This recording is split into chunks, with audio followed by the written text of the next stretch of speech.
My next guest is Tamara Fyke. She is a creative entrepreneur with a passion for kids, families, and urban communities. She is a creator and founder of BlueWonder Creative, which focuses on children's mental health and wellness and education through love in a big world and healthcare through Brav 3Up. She is a leader for community programs as well as in-school support services, program development, and research. Tamara received her master's degree in education from Vanderbilt University's Peabody College of Education and Human Development and worked at Vanderbilt's Center for Safe and Supportive Schools. She is the editor of Building People, SEL for Kids, Families, Schools, and Communities, which was re-released last June, and the author of Family Matters, Thriving as One, which was also released last July. She's a proud mother of 3 grown children and resides in Nashville.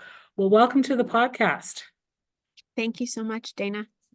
Tell me about a time when you were in the trenches and managed to crawl out.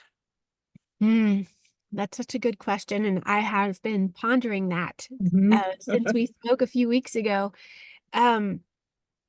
Last spring, it was March 27th, 2023, here in Nashville, Tennessee, where I live, we had a school shooting in our community. And even though I was not working at that school, I work with community organizations that have students at that building. I've been at that building. So it had a ripple effect on all of us. And the organization that I work with, we have, 300 to 400 kids, and some of them attend that school, as I mentioned. So we had to go into immediate emergency management mode to support not only the kids themselves, but also the families. And one of the first things that we did to support our community was host a time for parents to talk with us as a staff. We also had one of our staff members, his wife leads the mental health initiatives for Vanderbilt Hospital. And so she was able to provide support and just giving people that forum to talk about their concerns, their fears, ask questions about what's next, ask questions about what are our safety protocols, just dig into the more human side of the issue, because these school shootings are something that we hear about on the news a lot, but unless it directly impacts us, it can just be a headline. Yeah. And even though over the years I've been working in education for almost 30 years now, and I had been at sites post incidents to help them through the healing process, it was a very different experience to be in the trenches that day and week immediately following and provide support in that manner to the families and then to the students themselves. And because we had some students, as I mentioned, who were there and some who weren't, it was a very sensitive subject that we wanted to provide space for. So if kids wanted to talk, they could. But on the other hand, not push it because we don't want to incite fear. So it was just it was a very challenging, interesting, and rewarding time, because in so many ways it connected us at a deeper level. I mean, I remember calling the one family who was most impacted, calling them on a daily basis, checking in with them, seeing how they're doing, checking in with their daughter who was in kindergarten at the time, talking to her on the phone. And it was just amazing to me how being proactive to reach out and build connections outside of the regular programming really does communicate care. It lets people know you're there, not just in the good times, not just to accomplish the objectives of the organization, but to be there through good and bad. And that's really when I saw us come together, and we were able to pull out of those trenches in the weeks and months to come, just by being consistent, being steadfast with the work that we did. Yeah, and I think having that experience, like you said, you'd worked with some families before post incidents, but it's kind of as they were going through everything at this time, and like you never know, you see read it in the headlines, but like actually being kind of in like those trenches and working with the families who were directly impacted. And you know, like you said, they had those supports from the programming. So talk a little bit about your role. With Vanderbilt, with BlueWonder Creative, and how uh, your company, how is in the classroom, and Mhm. the kids that you talked already about. Like there's 300 or 400 kids in Yeah. the program. So when I was at Vanderbilt, this was a few years back, I worked with Dr. Maury Nation at the Center for Safe and Supportive Schools, Okay. and his research centers around how do we make schools more welcoming, more nurturing places for children as well as teachers. Mhm. And one of the things that I learned when I worked side by side with Dr. Nation that was fascinating to me, and he told people this all the time. He said, you know, in a school where you see problems with student behavior, particularly bullying, Mhm. if you look at how the educators relate to one another, you'll see it's the teachers who don't get along. Mhm. And I was, what? But it doesn't even have to be something that the kids see necessarily, but they feel it, they internalize it. And so if staff aren't getting along, the kids aren't getting along. Yeah.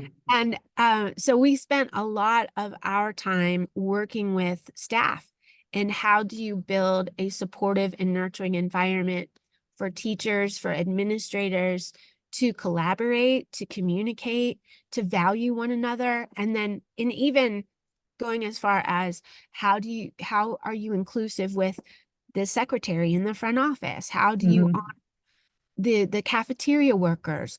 How are you nurturing relationship in a positive way with bus drivers? I mean, all of that impacts, I mean, Mhm. all of those dyads and triads of relationship impact the work of a school. So that was wonderful work to be involved with, and I learned so much. Currently with BlueWonder Creative, I as you mentioned, I have Love in a Big World, which provides curriculum pre-K through 12th grade. It's character Mhm. education focused curriculum that provides mental health and wellness supports to students. We use literacy, arts, and play as key ingredients in the curriculum to help unlock conversations and build strong and healthy connections between the kids and their teachers. Mhm. These teachers might be classroom teachers because we do work with schools, but we also work with after school programs and Mhm. camp programs. So it might be they're, they're educators that are in these non-traditional settings that are wanting to be present in the kids' lives. And how do I unlock that door to let the kids know that I am for them? So Mhm. that's one of the goals with Love in a Big World. So again, we provide that curriculum, we provide professional development training. One of my favorite trainings that we provide is moving kids from risk to resilience, Mhm. and we examine the impact of trauma, equity, and then look at SEL, social emotional learning, character education, positive youth development as the solution, as an answer to how we can help build resilience in kids. Mhm. Um, so that's the work of Love in a Big World. And then Brave Up is a digital platform that we are currently building in conjunction with the National Science Foundation Mhm. and some other wonderful partners. And it will provide 24/7 mental health and wellness support to kids and families. So we have that underway. And then there's some other components that accompany the platform that will roll out after that's launched. Mhm. When I talked about the 300 to 400 kids that I'm working with on a regular, I run a community program in addition to that other work. And Mhm. so I'm in charge of programming myself for 0 to 5th grade. Um, and then my colleague is in charge of the junior high and high school programming. Okay. And Okay. we're interacting with the kids on a regular basis as well as their families. Mhm. Mhm. And so those are local kids from different schools in the Yes. area. Okay. Mm-hmm. Yes. And so talk to me a little bit more about the Brave Up and how this is going to be rolled out and when that's being rolled out. Yes. So our goal is to have it rolled out in 2024. Okay. I'm saying that very Yeah. cautiously because as you probably know, being a business owner, sometimes you make plans and you have to be very open-handed with those plans. So we are working our best to get that done. We're very excited. We have some partners that are very eager to get this underway, but um, we need the funding. So we're working on that right now. It's funny too, I've first started out running a nonprofit. I founded a nonprofit organization when I began this work years ago. And now I have this company. And one of the things that I've learned is that you wear a lot of hats. Yeah. And as you well know, and sometimes you want answers, but sometimes the answers come when you keep your hand open. So I'm sorry to be so nebulous about it, Dana. Here we are. We're on the journey. Yeah. And I think the thing that I've learned about it too, that it was a revelation for me, is that owning a business is so much like the character development, social and emotional learning that we teach our kids in the classroom, right? It's kind of the penultimate hands-on learning experience because you're putting all of these things into practice at once. And I really think entrepreneurship, and this is one of the goals I have for the future, is teaching kids entrepreneurship, because I really think entrepreneurship is a great laboratory for teaching kids how to be successful in life, not only in their work, but in their families at home. So when people from Love in a Big World come out and do PD, how does it look? Is it something they can, schools can sign up for virtually? Would it be a whole school PD? Can it work with smaller PLCs? Tell me about kind of the typical PD. There are no typical PDs. It's very flexible. One of the things I've learned, and maybe you've learned this too, is that the most important thing is to create buy-in with educators and their administrators and their educators. So one of the ways that I've decided that we need to create that buy-in is by providing choices, a menu of options. So it really depends on what a school or after school program needs. If they want to do a traditional PD on a PD day, great, we can do that. We can run that for a half day or full day. If it's, hey, we want and need to incorporate the work that Love in a Big World has, character education, social emotional learning, youth mental health and wellness, into our programming, but we've only got 2 hours for that, okay, we'll do that. And then one of the things that we also provide is follow-up. So we do the training, but then we also offer optional coaching. So it's regular monthly check-ins with the group. And that can be either the entire group or a smaller subset, sometimes just the administrators. So it's really customizable based on need. And sometimes, we work with the organizations to say, let's look at your data. What is the data telling you? If it's only the 11th graders right now that you're seeing the highest need with, then let's hone in on that 11th grade group of teachers and students. And that's what we did with one of the high schools that we worked with. We started out with their 11th grade, and then over the course of the last 5 or 6 years, then we've been able to, after those kids graduated, we were able to start with their new freshmen and sophomores. So we really do try to customize according to what people need. Along with adult PD, you also go out with Love in a Big World and do live events. So talk to me a little bit about some of those. Yes. I'm so glad because you asked that, because it's some of my favorite work that we do. We actually go in and we offer 2 different options. One is going in and doing a full school assembly program. Based on the population, that might mean a couple sessions, right? But bring all the kids together, and it's like a concert with motivational speaking, high energy, lots of fun. It's a great way to launch the implementation of Love in a Big World out of school. We also provide smaller, customized student workshops. It works really great, especially with middle school and high school students, where we'll bring them together. We'll provide some instructions to them for them around the character traits that we work with. There's 24 character traits that we hone in on, things like courage, honesty, kindness, responsibility, respect, dependability, generosity, all those kinds of things. And we say, hey, now, since you're expert content creators on Snapchat, and Instagram, and TikTok, we want you to make some content around this. And how would you share these messages with your with your fellow kids? And it's amazing to watch their creativity come to life. And when you put them in it's a project-based learning opportunity for them.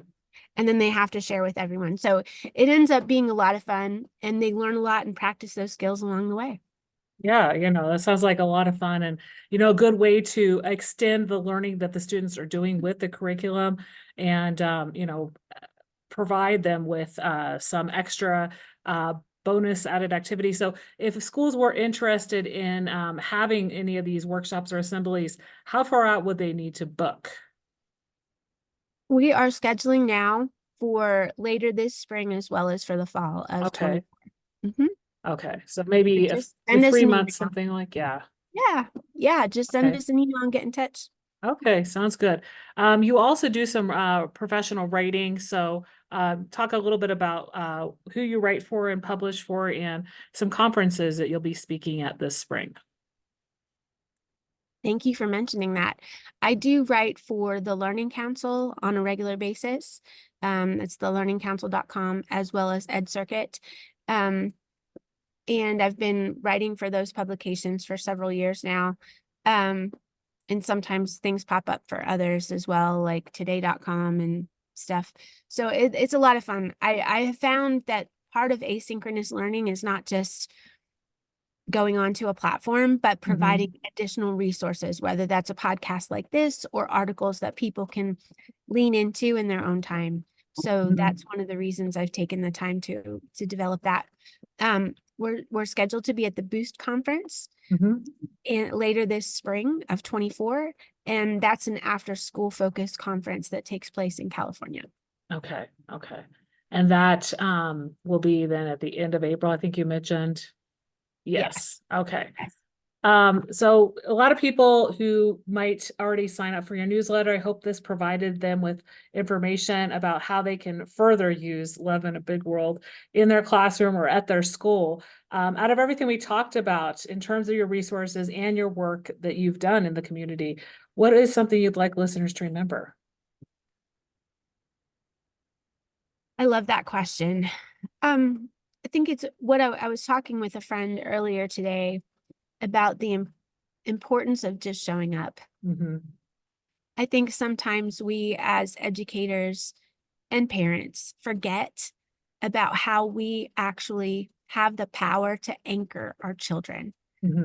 And we provide that anchor just by being steadfast, just by being there and providing opportunities to have the meaningful conversations about the issues that our kids are facing.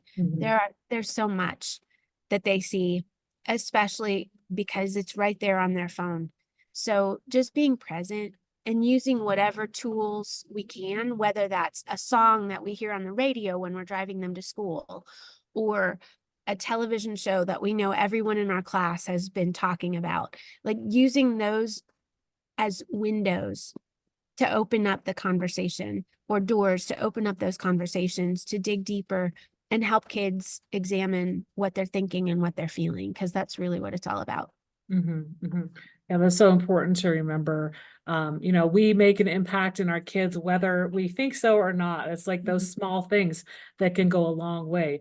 So for people who are not already signed up for your newsletter and would like to learn more about Love in the Big World and other initiatives, where can they find you online? They can find me on LinkedIn at Tamara Fyke. And any other social media? Facebook, Twitter at Tamara Fyke, or yes, all the socials. And then also at Love in a Big World on those social channels as well. And if you want to drop us an email, it's info@livinabigworld.com. Sounds good. Well, thank you so much for being on the Out of the Trenches podcast today. It was a pleasure learning more about your work and how that impacts the community. Oh, thank you, Dana. I appreciate you. And thanks for all that you do for us across the country.